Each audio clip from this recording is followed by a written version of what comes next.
dear Vivian, dear Ilana, dear friends of Vivian, I'm thrilled to be here today in this fantastic building through which we just had a wonderful guided tour.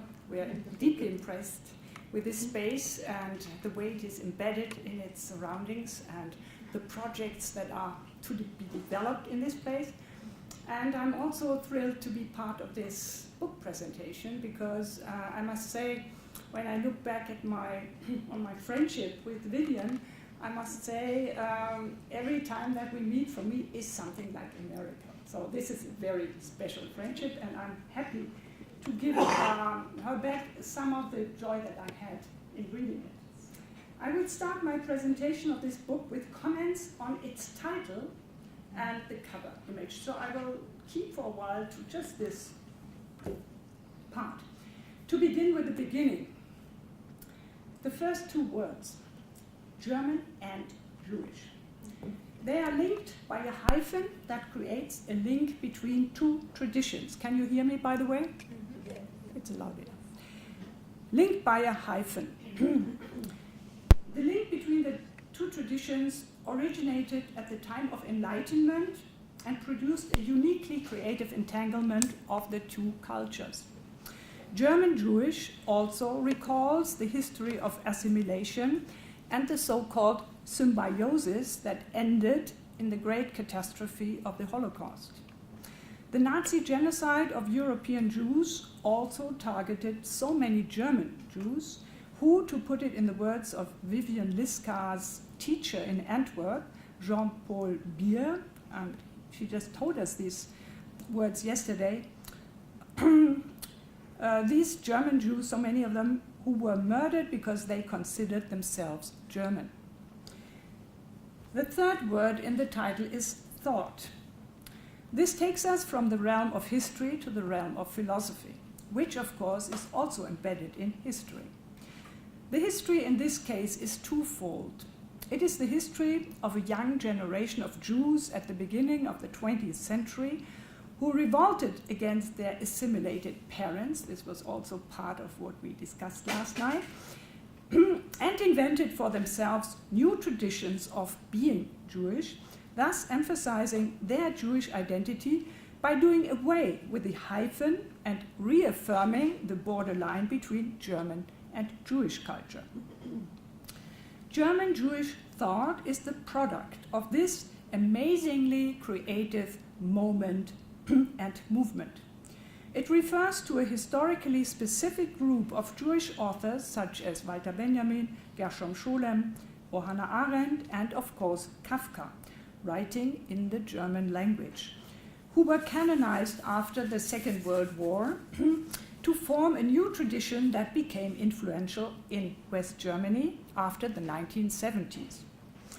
There they were, and this movement was received emphatically by a new generation that was determined to mark a rupture in German culture and to forge a new beginning after the end. This is, by the way, the title of a workshop that Vivian and I are organizing this week. This 68th generation eagerly looked for an uncompromised tradition, which they found in the legacy of German Jewish thought that had been silenced and destroyed in the Nazi era. Period. Like the Jewish sons and daughters that had revolted against their assimilated parents, at the beginning of the century, the 68th generation was again breaking with an oppressive mainstream in the last decades of the century. To construct a new identity in this different historical context, they adopted and embraced German Jewish thought and placed it at the center of their new culture. This old new legacy was rediscovered and absorbed not only by groups and individuals, but was also canonized and anchored in cultural institutions such as the Surkamp Verlag with its critical edition of the works of Walter Benjamin, and firmly implemented in university seminars. The book that I have the honor to present to you today has another background and responds to another intellectual and spiritual context. We have to jump here in time from the end of the millennium to the present day, from the time of the Cold War to a time of globalization with its new economic and political challenges. The title of the book continues, and its afterlife. The book takes a retrospective stance. It wants to find out what has become of German Jewish thought. It wants to examine its afterlife in order to find out how much of it is still, how much life is still stirring in this tradition that has become a thing of the past. The term afterlife implies a break from which a new present and possibly also a new future may emerge. Here in this country, the break with the tradition of German Jewish thought is obvious because it coincides with the change of generations. The grandchildren of the families of Holocaust survivors who had immigrated as German-speaking Jews have lost or cut the bond to the language and culture of their forebears. Every day in Reykjavik, for instance, the German libraries of the Yekes and their archives are dumped in containers.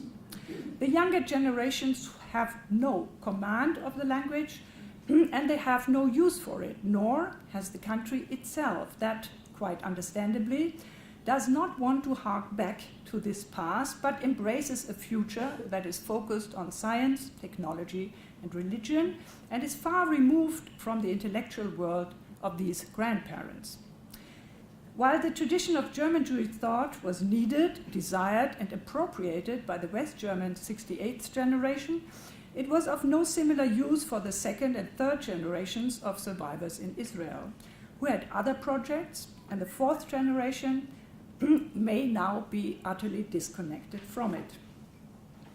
At this point, let us move to the subtitle of the book, A Tenuous Legacy, and turn to the cover illustration by R.H. Quaitman.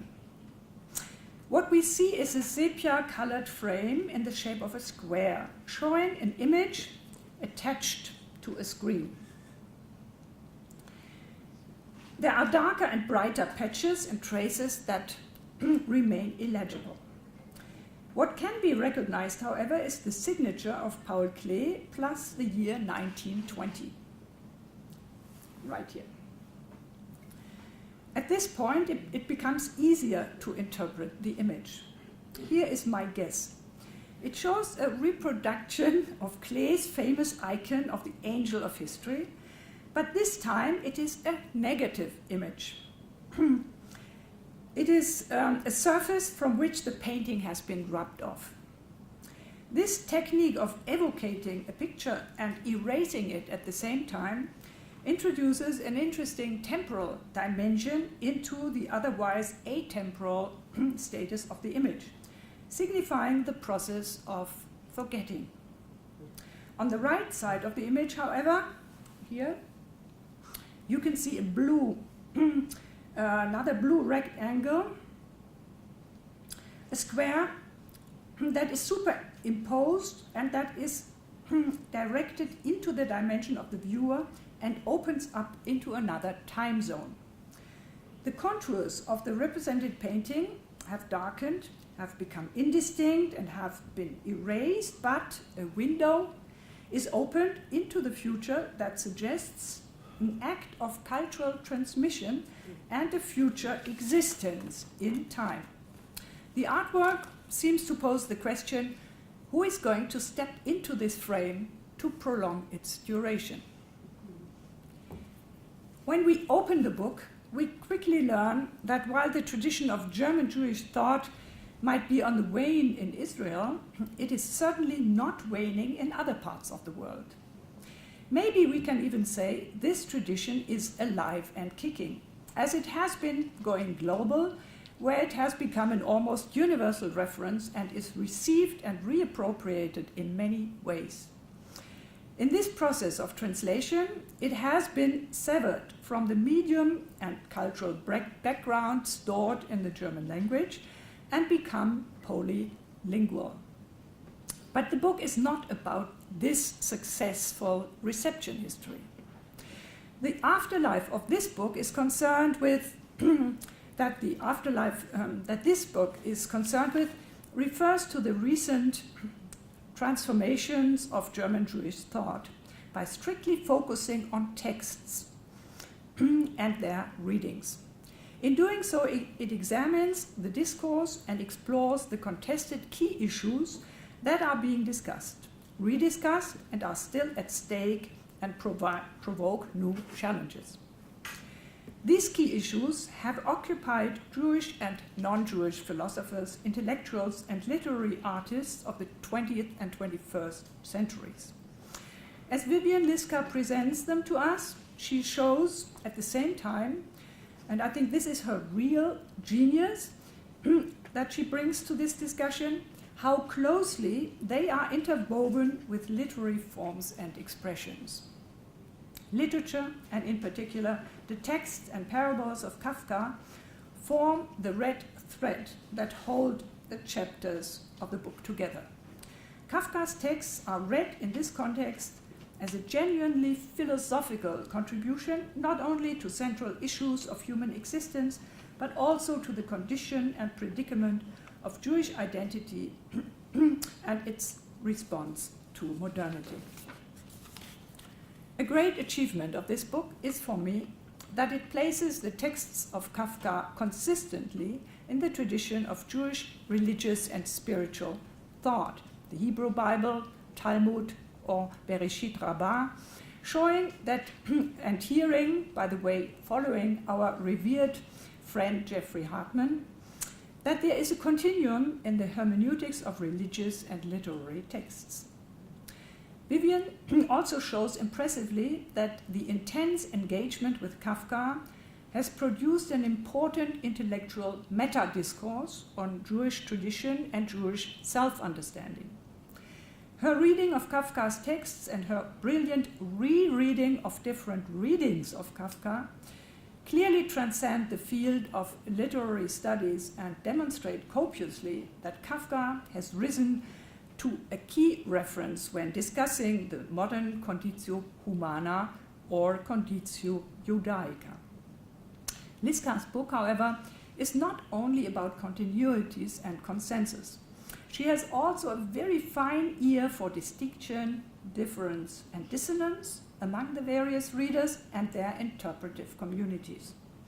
In her readings, she does not only constellate and reassemble, but also sharpens the contours of historical, religious, and cultural traditions.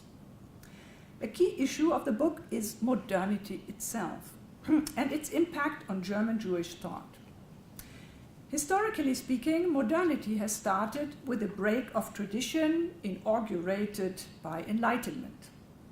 It was the French Revolution in the late 18th century that ended the state of mere toleration by offering civic rights to Jews and inviting them to civic participation. This new legal framework radically changed the perspective of Jews, introducing a deep transformation of their identity by challenging their tradition and offering new forms of life.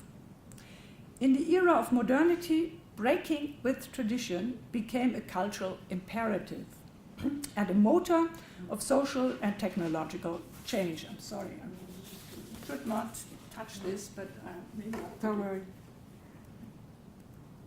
Okay, here we go back up. So, in the era of modernity, to repeat, breaking with tradition became a cultural imperative and motor of social and technological change. It also became a norm in the arts that was reactivated at the beginning of the 20th century. In Dr. Faustus, for instance, by Thomas Mann, it is staged, this desire is staged as the strong desire to break is staged in a dialogue that in the chronology of the novel takes place in 1912. The question that the devil asks the composer Adrian Leverkühn expresses a general urge among verbal, visual, and musical artists at the time. I quote, There is, after all, only one problem in the world. How do you break through? How do you get into the open? How do you explode the cocoon and become a butterfly? Today, everybody is obsessed with this question.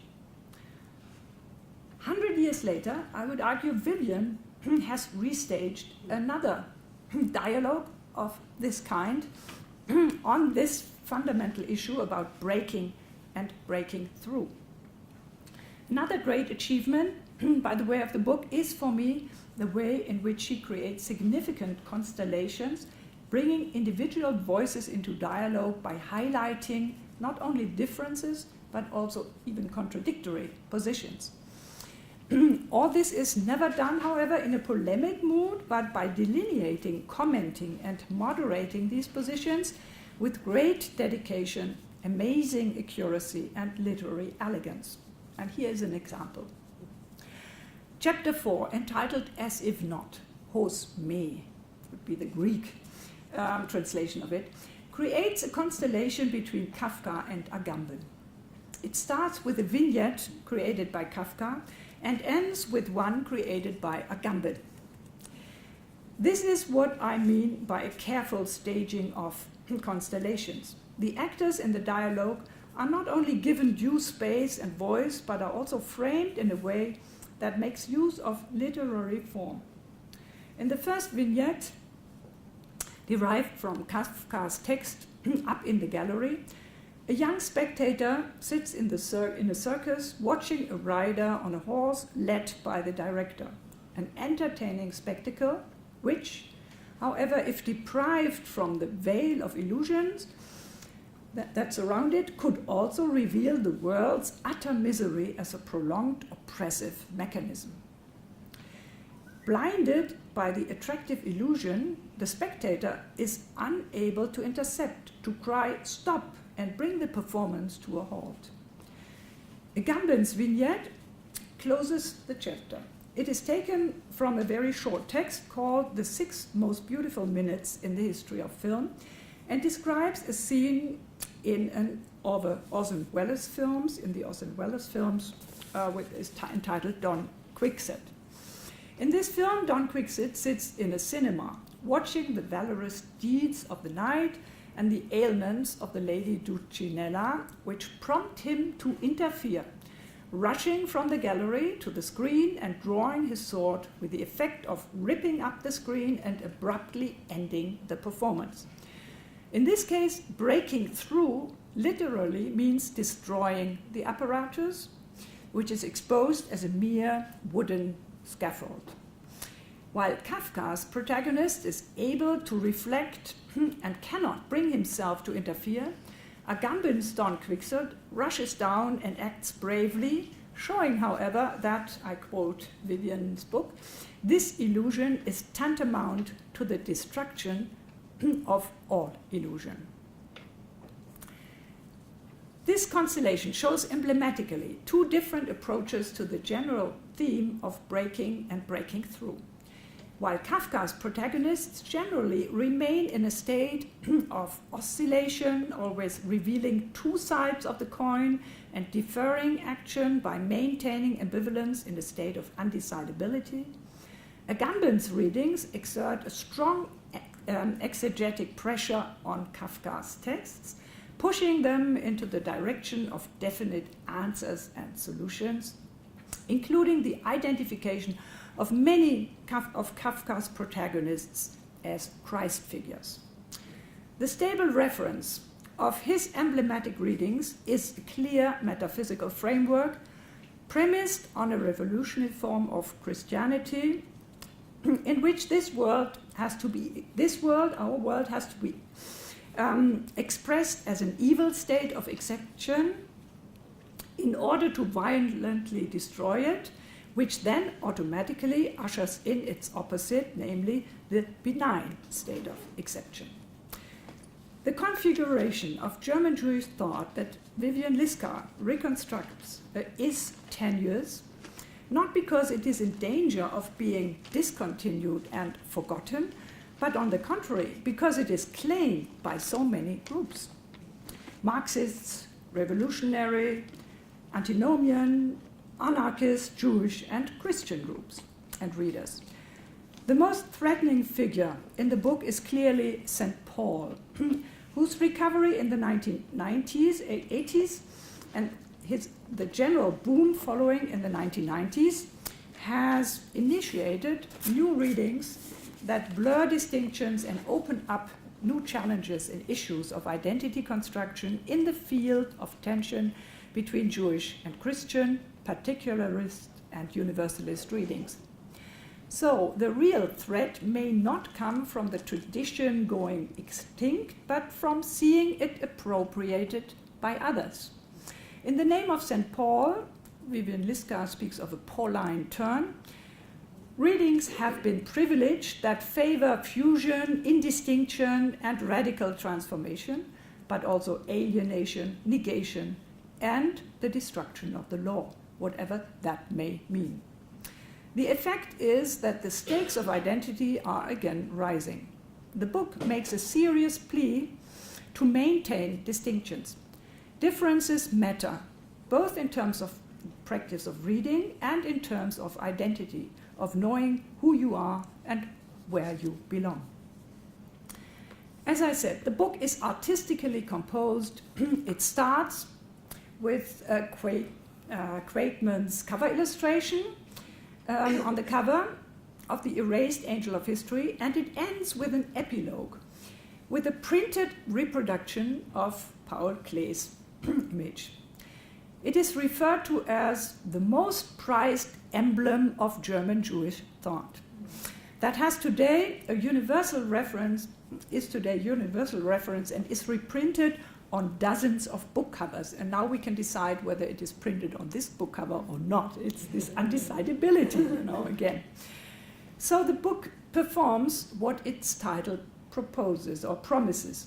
It opens up the window on the discourse that is perhaps no longer a tradition, but rather a globally accessible symbolic arsenal or treasure trove for different interpretive communities in which they resonate differently.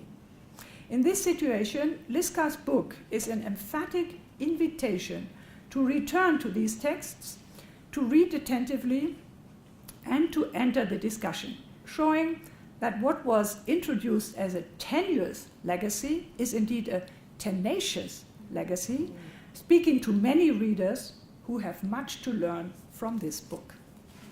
Okay.